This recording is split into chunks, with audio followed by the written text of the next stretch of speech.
Gauss law चालू करने वाले हैं। गॉस लॉ में हमको पढ़ना क्या है। गॉस लॉ एक साइंटिस्ट था जो आया, उसने बताया कि भाई इलेक्ट्रिक फील्ड जो हम निकालते थे, अभी इलेक्ट्रिक फील्ड निकालने का तरीका था क्या था, E बराबर के क्यू अपॉन आर स्क्वायर। यानी कोई अगर चार्ज क्यू है, क्यू चार्ज की वजह से अगर मुझे आर डिस्टेंस पर इलेक्ट्रिक फील्ड निकालना है तो उसका फॉर्मूला क्या हो जाएगा, E is equal to K Q upon are square. Direction किधर होगी, अगर पॉजिटिव चार्ज है तो आर केप लगा दूंगा मैं, और नेगेटिव चार्ज है तो माइनस आर केप। यहाँ तक सबके समझ में आता है, ठीक है। अब आज पढ़ते हैं बेटा Gauss law and Gauss law की हेल्प से भी हम क्या निकालेंगे, इलेक्ट्रिक फील्ड निकालेंगे, लेकिन तरीका थोड़ा अलग होगा और आसान तरीका बता दिया इसने। और इसके डेरिवेशन इतने आसान है, बिल्कुल आसान। गॉस लॉ की जो डेरिवेशन है, ये वाले डेरिवेशन भी अपने को पढ़ने हैं, ठीक है।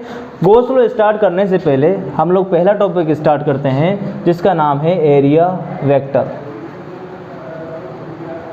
बताओ एरिया कैसी क्वांटिटी है, वेक्टर क्वांटिटी है, स्केलर क्वांटिटी है, वेक्टर क्वांटिटी है। कैसे वेक्टर क्वांटिटी बताओ, कहीं पर भी निकालेंगे। मैंने कहा कि सपोज करो इसका क्या निकालना है आपको, एरिया। कैसे निकालते थे बचपन में, ये 3 का है 4 का, 3 गुणा 4 इज इक्वल टू 12। ऐसे निकालते थे आप लोग एरिया, एरिया से निकालते थे ना। अब भाई वेक्टर क्वांटिटी कहाँ है, तो स्केलर क्वांटिटी होती थी। अरे वेक्टर क्यों नहीं है, क्योंकि अगर इसको मैं मान लूँ, देखो ए वेक्टर ए, इसको क्या मान लूँ मैं, वेक्टर बी। तो वेक्टर ए क्रॉस अगर मैं बी करूँगा, ए क्रॉस बी, करना क्या आएगा बोलो, A B sine theta. A B sine theta आएगा नहीं आएगा। अच्छा वेक्टर ए कितने का है बोलो, 3 का। बी कितने का है, 4। N2 में साइन, दोनों के बीच का एंगल कितना, 90। साइन 90 की वैल्यू कितनी होती है, 1। साइन 90 की वैल्यू कितनी हो जाती है, 1 हो जाती है। इसलिए अपन क्या लिखते थे, खाली मैग्नीट्यूड लिखते थे। नहीं आई समझ में, आ गई बात समझ में। असलियत में जो एरिया है वो कौन सी क्वांटिटी है भाई, वेक्टर क्वांटिटी है। कौन सी क्वांटिटी है, वेक्टर क्वांटिटी है, ठीक है। अब सुनिए भाई इसकी डायरेक्शन किधर होती है अगर एरिया वेक्टर क्वांटिटी है। अब देखो भाई हमारे पास जो सरफेस मिलेंगी, 2 तरह की सरफेस मिलेंगी। एक तो होती है ओपन सरफेस और एक होगी कौन सी, क्लोज सरफेस।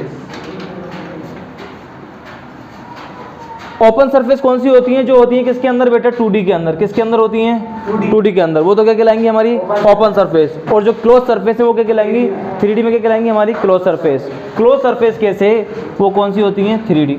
ओपन सरफेस की मैं बात करूं, जैसे मैं ले लेता हूं सर्कल, क्या ले लिया मैंने, या फिर क्या ले लेता हूं मैं, स्क्वायर।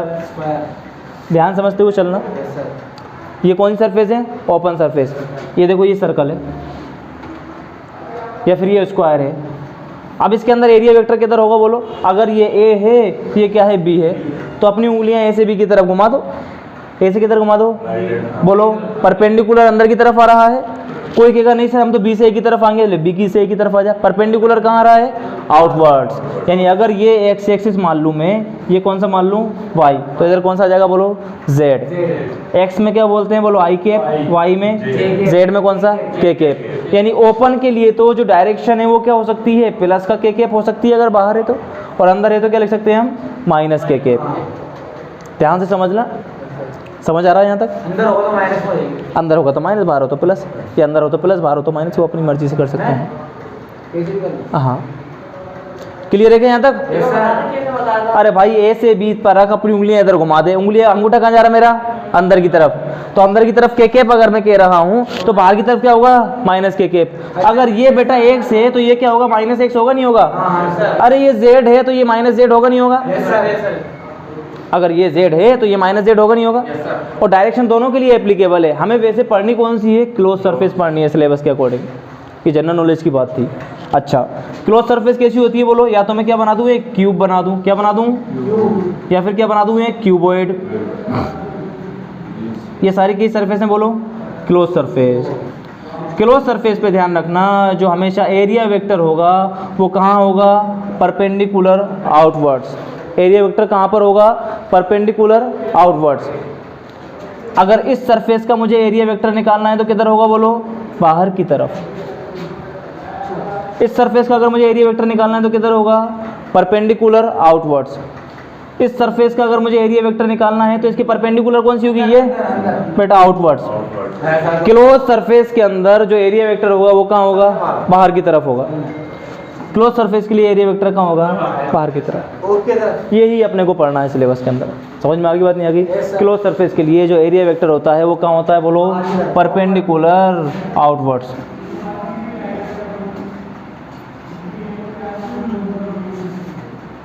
किधर होगा भाई? Perpendicular outwards. कहानी समझ में आ गई? एरिया कौन सी क्वांटिटी है? वेक्टर क्वांटिटी है। ओपन सरफेस के लिए भाई किधर भी हो सकता है, अंदर भी और बाहर भी। सपोज करो एक चूड़ी ले ली तुमने, इसमें बाहर भी ले लो या अंदर ले लो, कोई फर्क नहीं पड़ेगा। लेकिन अगर कोई क्लोज सरफेस है, कोई बंद सरफेस है ना, कोई डब्बा है बंद, तो उधर कहाँ होगा बोलो? जैसे ये किसकी तरह बिहेव कर रहा है बताओ? सिलेंडर की तरह। इसमें कहाँ होगा बोलो? परपेंडिकुलर बाहर की तरफ। ये एक सरफेस ये वाली है इसकी, इस सरफेस में परपेंडिकुलर बाहर, परपेंडिकुलर बाहर। एक सरफेस ये भी है कि नहीं है बोलो? बाहर। क्लियर होगी बस? समझ में आता है? यहाँ तक चाहो तो नोट कर लो एक बार, ठीक है। तो देखो नेक्स्ट टॉपिक है इलेक्ट्रिक फ्लक्स। क्या है? अब यहाँ से तुम्हारा काम इंपॉर्टेंट चालू हो जाता है। पहला टॉपिक है, डेफिनेशन बनती है, what is the electric flux. Electric flux है क्या? इलेक्ट्रिक फील्ड लाइन सबको समझ में आती है। इलेक्ट्रिक फील्ड लाइन कहाँ से कहाँ को जाती हैं? पॉजिटिव से नेगेटिव को। इलेक्ट्रिक फील्ड लाइन पॉजिटिव से नेगेटिव जाती है। इलेक्ट्रिक फ्लक्स क्या है? इलेक्ट्रिक फ्लक्स है the number of field lines, the number of field lines passing perpendicular to any surface.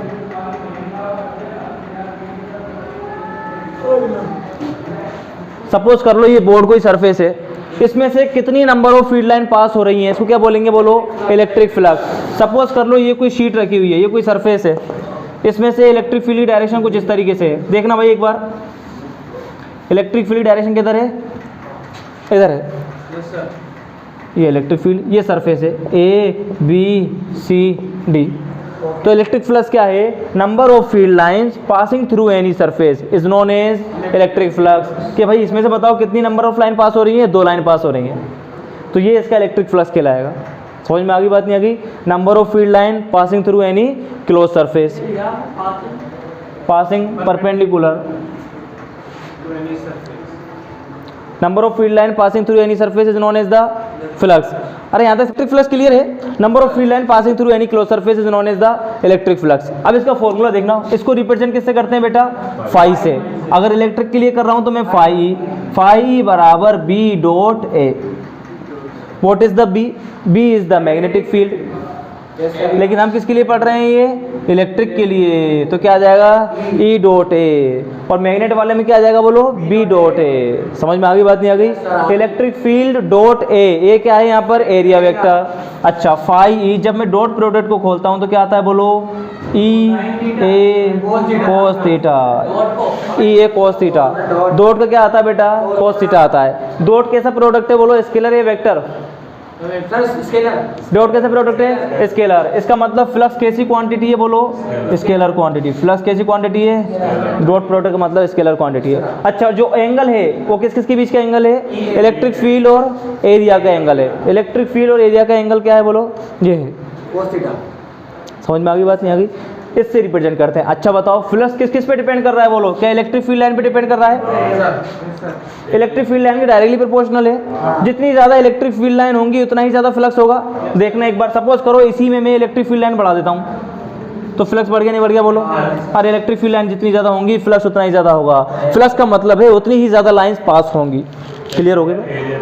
अच्छा अगर मैं इसका एरिया बढ़ा दूं, इसका क्या बढ़ा दूं बेटा? एरिया। अगर एरिया बढ़ा दूंगा तो ज़्यादा फील्ड लाइन पास होंगी।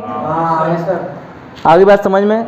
तीसरी बात है थीटा। तो थीटा के लिए हम केस लेंगे 3। कितने केस लेते हैं? 3 केस लेंगे थीटा के लिए। जब थीटा बराबर 0, थीटा बराबर 90 और थीटा बराबर 180। ठीक है, यहाँ तक नोट करना चाहते हो तो कर लो एक बार। और फ्लक्स की एसआई यूनिट होती है newton upon coulomb into metre square.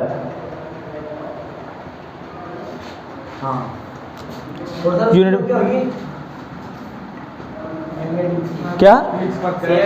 Same रहेगी। मैग्नेटिक हो चाहे इलेक्ट्रिक हो, यूनिट हमेशा सेम रहेगी क्योंकि फॉर्मूला सेम है। अगर दूसरी यूनिट अगर हम लिखना चाहें तो इसकी दूसरी यूनिट होती है बेटा वोल्ट इनटू मीटर। क्या होती है? Volt into metre. क्या होती है? Volt into metre. ठीक है बेटा। तो देखो फ्लक्स किस किस पे डिपेंड कर रहा है? इलेक्ट्रिक फील्ड पर और एरिया पर। इलेक्ट्रिक फील्ड जितना ज़्यादा होगा फ्लक्स उतना ज़्यादा होगा, एरिया जितना ज़्यादा होगा फ्लक्स उतना ज़्यादा होगा।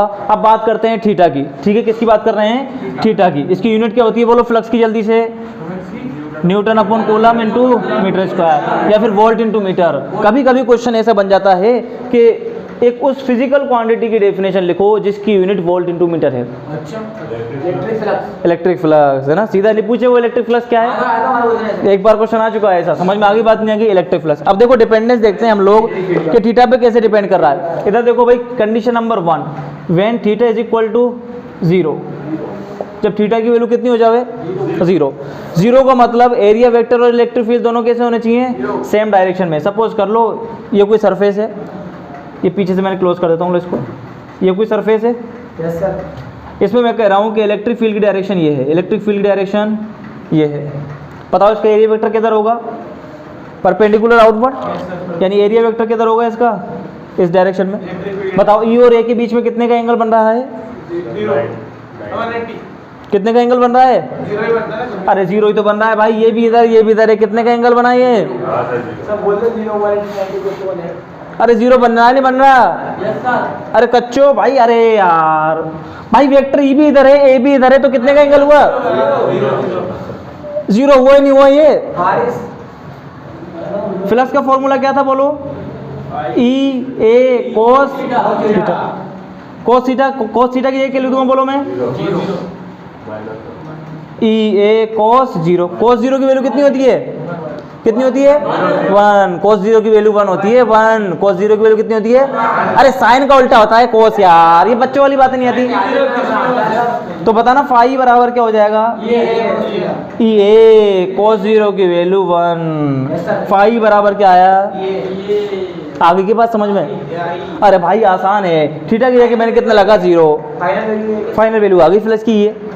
आगे बात समझ में। केस नंबर 2 ले लो, केस नंबर 2 क्या ले लें, जब थीटा कितना हो जाए 90 डिग्री, देखना थीटा कितना डिग्री हो जाए भाई, थीटा कितना हो जाए, देखो अब मैं कैसे रख दूं इस सरफेस को, इस तरीके से रख दूं,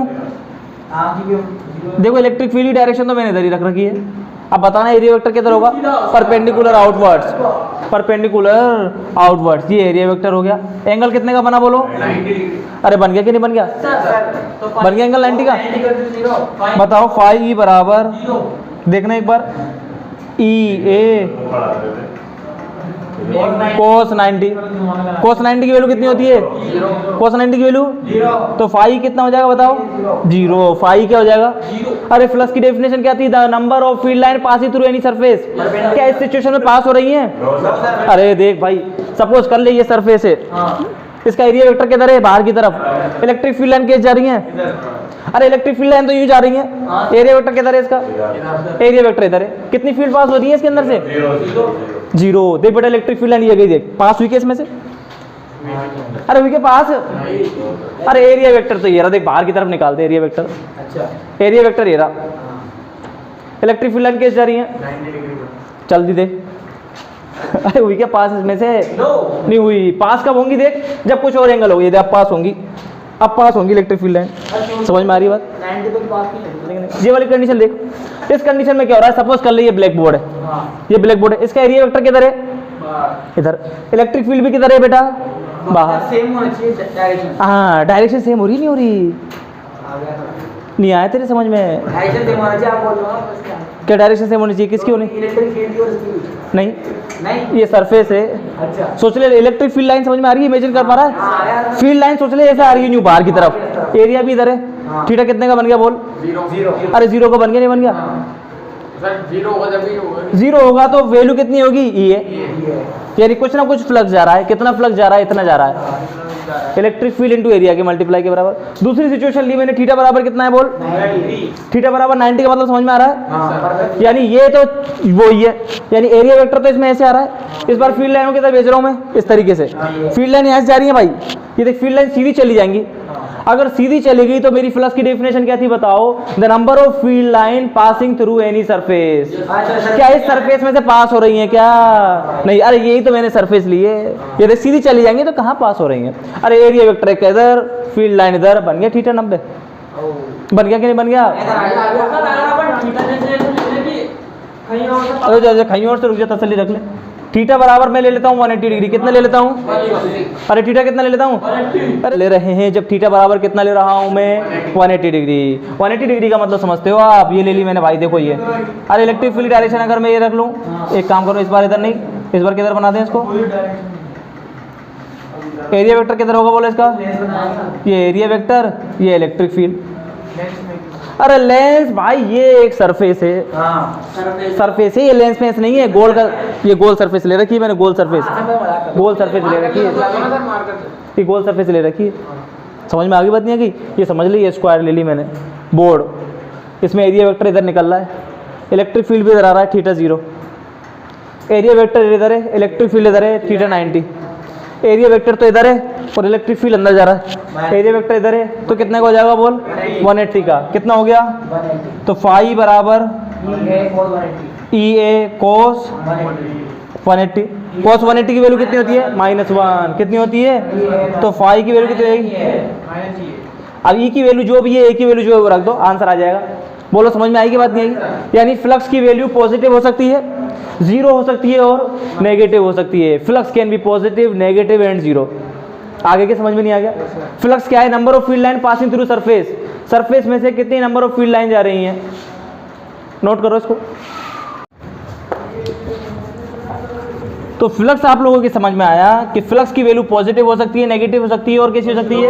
0 हो सकती है। फ्लक्स का मतलब क्या है कि कोई भी सरफेस है उसमें से कितनी फील्ड लाइन जा रही हैं, कितनी फील्ड लाइन उस सरफेस के अंदर जा रही है, उसको क्या बोलेंगे हम लोग? इलेक्ट्रिक फ्लक्स, है ना। अच्छा, फ्लक्स का फॉर्मूला क्या होता है बताओ? ई डॉट डी ए या ई ए कोस थीटा। अच्छा, थीटा किस किस के बीच का एंगल है? ई और ए के बीच का एंगल। चलो एक क्वेश्चन करके बता दो फटाफट। मैंने ये कोई सरफेस दी तुम्हारे को, मैंने कहा कि भाई यहाँ से इलेक्ट्रिक फील्ड इस तरीके से जा रहा है और ये एंगल मैंने दे दिया तुम्हारे को कितना? 30 डिग्री। मैंने कहा कि फाइंड द फ्लक्स, इस सरफेस में से पास होने वाला फ्लक्स बताओ। ई ए कोड 30 कर सोल्व कर कितना आएगा? बनाऊंगी या नहीं बनाऊं? बनाओ। हाँ भाई,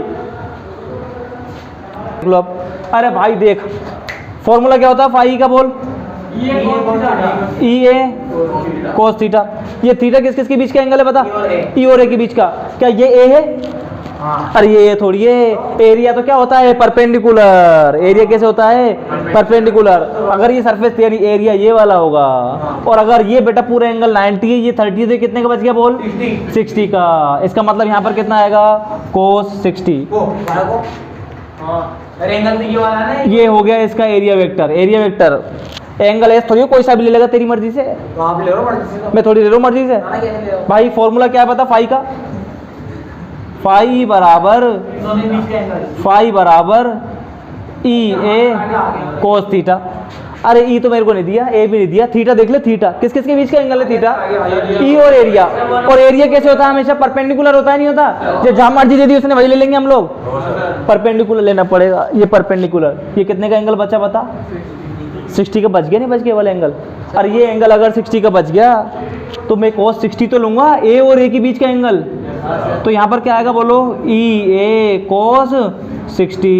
cos 60 की वैल्यू होती है 1/2, यानी 1/2 ई ए।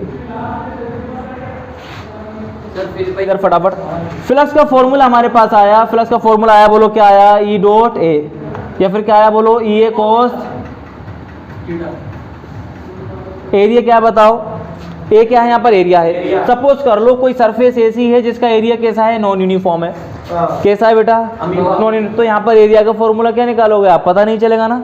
इसके लिए क्या करेंगे हम? इसको तोड़ देंगे। किस में तोड़ देंगे भाई? डिवाइड कर दें। बहुत सारे हिस्सों में तोड़ दो। इसके छोटा छोटा एरिया कर लो। जब छोटा छोटा एरिया कर लेंगे तो एक एरिया ले लिया हमने, इसका छोटा सा एरिया क्या मान लिया मैंने? D S. छोटा सा एरिया क्या मान लिया मैंने? D S. इस छोटे से एरिया की वजह से जो फ्लक्स होगा वो क्या मान लूँ बेटा मैं? D phi. सर छोटे से वो बोलते हैं ना, डी है ना? हाँ, स्मॉल पार्ट। अगर स्मॉल पार्ट ले लेता हूँ, एक इस पूरे एरिया का स्मॉल एलिमेंट ले लिया मैंने डी एस, इसकी वजह से इलेक्ट्रिक फील्ड कितना होगा? D phi. हाँ। फॉर्मूला क्या होता है बताओ? E dot D S. इसमें बोल जाएगी ना, फ्लक्स बराबर ई इंटू डी एस। अब अगर पूरे का निकालना है तो क्या कर देंगे बोलो हम? इंटीग्रेशन। क्या कर देंगे? इंटीग्रेशन। जब इंटीग्रेशन करेंगे डी फाई का तो क्या आ जाएगा बोलो? फाई ई बराबर vector E dot D S. ये आ गया इंटीग्रेशन। ये कब है? जब सरफेस कैसी है? When surface is non uniform. When surface is, समझ में आ गई? अगर सरफेस नॉन यूनिफॉर्म है तो उसका एरिया हमें पता नहीं, उसका एरिया को हमने स्मॉल एलिमेंट में तोड़ दिया। स्मॉल एलिमेंट में तोड़ने के बाद जो फ्लक्स है वो मैंने माना डी फाई है, छोटा सा फ्लक्स। फ्लक्स बराबर E dot D S. Flux बराबर ई डॉट डी एस। ये एरिया वेक्टर इधर मान लो, ये ई इधर मान लो। चलो इलेक्ट्रिक फील्ड ये डी एस। डी एस किधर होता है बोलो? परपेंडिकुलर, इसलिए एन कैप लगा दी मैंने normal. E dot D S cap clear direction ना है। एन कैप डायरेक्शन है। 11वीं नहीं पढ़ी क्या तूने? सर बढ़िया नेक्स्ट टॉपिक पढ़ने वाले हैं बेटा हम लोग चार्ज डिस्ट्रीब्यूशन। क्या पढ़ रहे हैं नेक्स्ट टॉपिक? Charge distribution. क्या आप लोगों को यहाँ तक समझ में आया? फ्लक्स क्या है? Number of field line passing through any surface is known as the electric flux. समझ में आ गई बात? नहीं आ गई? यूनिट क्या होती है इसकी बता दो जल्दी से। Volt into metre. दूसरी यूनिट क्या है? Newton upon coulomb into metre square. क्या है इसकी यूनिट? ये है। अच्छा, फ्लक्स की वैल्यू पॉजिटिव हो सकती है, नेगेटिव हो सकती है और जीरो हो सकती है। किस पर डिपेंड करती है? थीटा पर। मैक्सिमम फ्लक्स कब होगा बोलो? जब थीटा कितना होगा? जीरो। और फ्लक्स जीरो कब होगा बताओ? जब थीटा कितना होगा? 90 डिग्री। जब थीटा कितना है? 90 डिग्री। तो फ्लक्स कितना होगा भाई? जीरो होगा। यहाँ तक समझ में आ गया? यहीं तक क्वेश्चन बनेगा अभी तक हमारे पास। अब नेक्स्ट टॉपिक आता है हमारे पास चार्ज डिस्ट्रीब्यूशन। क्या? चार्ज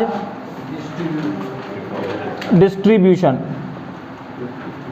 देखो चार्ज डिस्ट्रीब्यूशन क्या है? कोई भी एक सरफेस है तो उस पर चार्ज डिस्ट्रीब्यूट होगा नहीं होगा? अरे अभी तक तो हम लोग इलेक्ट्रिक फील्ड किसकी वजह से निकालते थे? एक सिंगल चार्ज की वजह से। अब किसकी वजह से निकालेंगे? कोई सरफेस की वजह से। तो पूरी सरफेस पे चार्ज डिस्ट्रीब्यूट होगा नहीं होगा? अब देखो चार्ज डिस्ट्रीब्यूशन दो तरीके का है। चार्ज डिस्ट्रीब्यूशन दो तरीके का है। नंबर 1 है कंटिन्यूअस चार्ज डिस्ट्रीब्यूशन, सेकंड है डिसकंटिन्यूअस चार्ज डिस्ट्रीब्यूशन। डिसकंटिन्यूअस अपने को पढ़ना नहीं है, लेकिन एक बार समझ लो। डिसकंटिन्यूअस का मतलब है कि थोड़ा बहुत चार्ज यहाँ पर पड़ा हुआ है, थोड़ा बहुत चार्ज यहाँ है, कुछ चार्ज यहाँ है। तो ये चार्ज कैसा है बोलो? Discontinuous charge distribution. समझ में आ गई बात? नहीं आ गई? When charge is not uniform on the surface then this is known as the discontinuous charge distribution. अपने को कौन सा पढ़ना है बोलो? Continuous charge distribution. कंटिन्यूअस का मतलब एक ऐसी सरफेस जिस पर चार्ज कैसे फैला हुआ हो? कंटिन्यूअसली फैला हुआ हो। कैसे फैला हुआ हो? कंटिन्यूअसली, या फिर यूनिफॉर्मली फैला हुआ हो। उसको क्या बोलते हैं बोलो? Continuous charge distribution. इसमें 3 टाइप्स के पढ़ने वाले हैं हम लोग। कितने टाइप्स के? 3 टाइप्स के। नंबर 1 पढ़ेंगे linear charge distribution. Linear charge, linear के बाद पढ़ेंगे हम लोग, पहले ये समझ लो linear charge distribution. Linear charge distribution क्या है?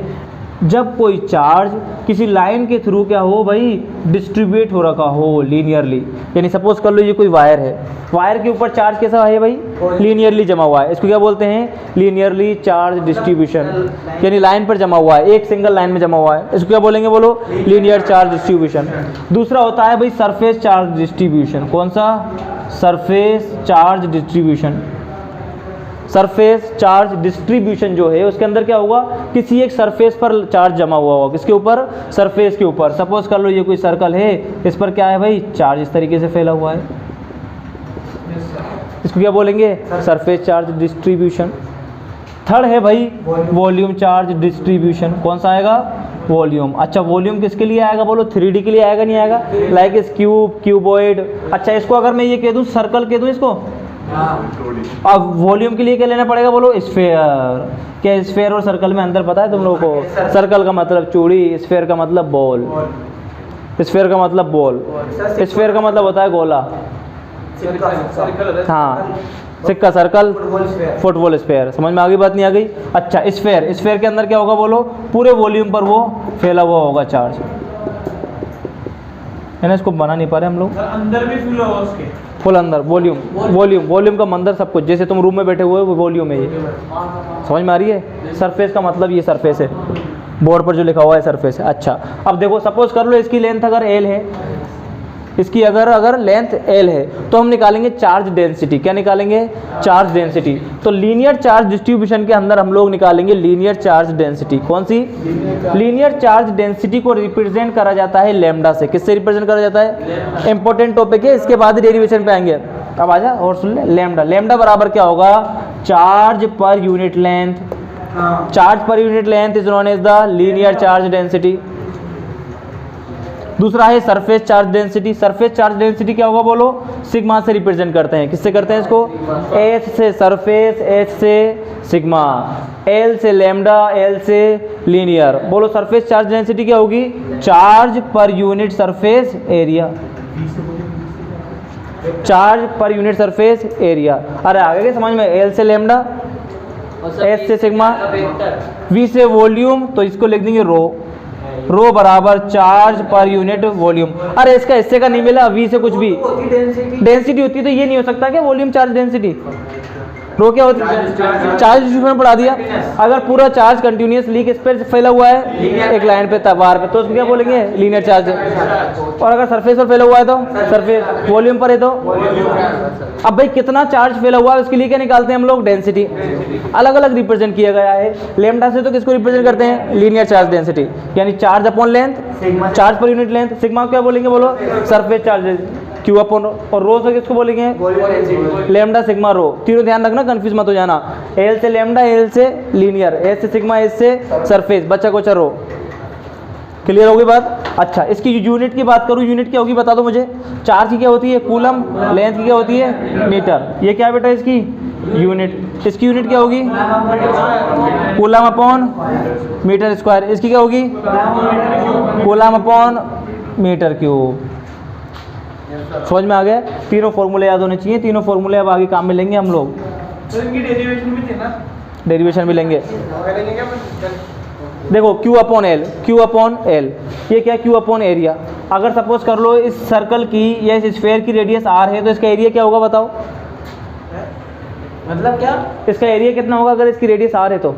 सर ये सिग्मा टू चार्ज। एरिया की बात कर रहा हूँ मैं, एरिया जो बचपन में पढ़ते थे तुम लोग। सर एरिया वही तो बोल रहा हूँ मैं। पाई आर स्क्वायर। क्या होगा एरिया? अरे पाई आर स्क्वायर होगा, नहीं होगा? तो इसका फॉर्मूला क्या ऐसे हो सकता है? Q upon pi r square. Volume, volume का फॉर्मूला क्या होगा बोलो इस स्फेयर का? 4/3 पाई आर क्यूब, 4/3 यानी Q upon 4/3 pi r cube. आगे यहाँ तक समझ में? यहाँ तक नोट कर लो एक बार। ठीक है बेटा, एरेज कर दे इसको।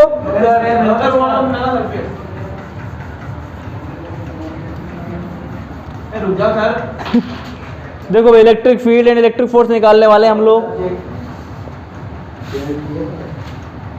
Electric field due to linear charge. Topic है बेटा electric field due to a linear charge distribution. Same इसी तरीके से करेंगे due to a surface charge distribution, फिर वॉल्यूम चार्ज डिस्ट्रीब्यूशन। सपोज कर लो ये कोई वायर है, इस पर चार्ज है भाई इस तरीके से कंटिन्यूसली फैला हुआ है। हम कह रहे हैं कि इस पूरे वायर की वजह से पॉइंट पी पर क्या निकालना है अपने को? Electric field. इस पूरे वायर की वजह से क्या निकालना है अपने को? पॉइंट पी पर इलेक्ट्रिक फील्ड। अब ये तो हमें नहीं पता यार किस तरीके से निकालें।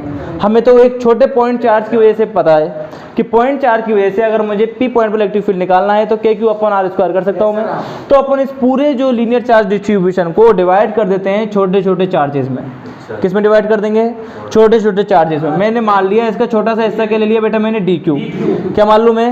DQ। इस DQ से ये r डिस्टेंस पर एक पॉइंट P है जहाँ पर मुझे क्या निकालना है? Electric field. तो यहाँ पर क्या ला कर रख दूँ बोलो मैं? क्यों ना ला कर रख दूँ?